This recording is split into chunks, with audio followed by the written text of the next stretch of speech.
నా అంశం సహజ విలువ స్థాన విలువ. జంతువునాం నరజన్మ దుర్లభం అంటే అన్ని జీవరాశులలో మానవ జన్మ చాలా గొప్పది. పుణ్యఫలం మనం ఈ జన్మను పొందినాం.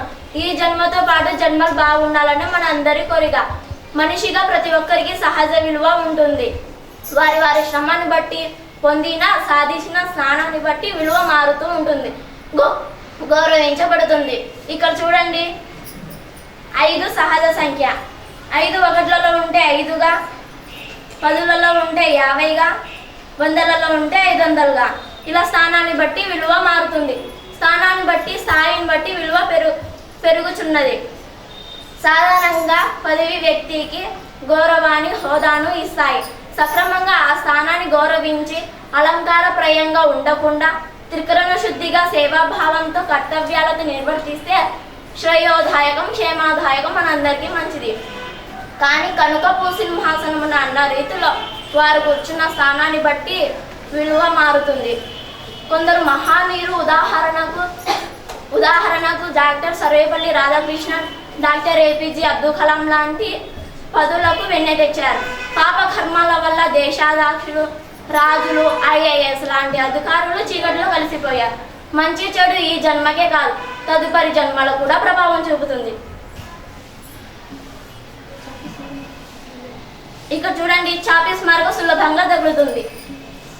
అదే గ్రీజు పడిన మరకలు ఉంటే ఎంత శుభ్రంగా ఉతికినా పోతాయా? పోవు, అంటుకొనే ఉంటాయి. ఘోరమైన పాపాలు ఈ జన్మకే కాదు, తదుపరి జన్మలో కూడా ప్రభావం చూపుతుంది.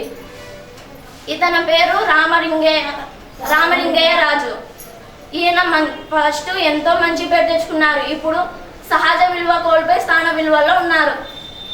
అందుకే అన్నమయ్య 10 కవితలలో ఇలానే అంటాడు: త్రికరణ శుద్ధిగా చేసిన పనులు దైవము మెచ్చును, లోకము మెచ్చును. మనం ఏ స్థానంలో ఉండి ఆ పాత్రను పోషించేటప్పుడు గొప్పగా చేయకుండా కలంకం తెచ్చేలా చేయరాదు. జడ్జి పాత్ర పోషించేటప్పుడు నిజాయితీగా తీర్పు చెప్పాలి, తన ధర్మాన్ని నిర్వర్తించాలి. అందుకే ధర్మో రక్షితి రక్షిత. ధర్మాన్ని కాపాడితే అది మన అందరికీ కాపాడుతుంది. కలియుగం కాబట్టి ఎదుటి వ్యక్తి బాగుండాలని, ధర్మబద్ధంగా నడుచుకోవాలని బిడ్డ, కొడుకు, భార్య ఇలా ఎవరైనా కావచ్చు.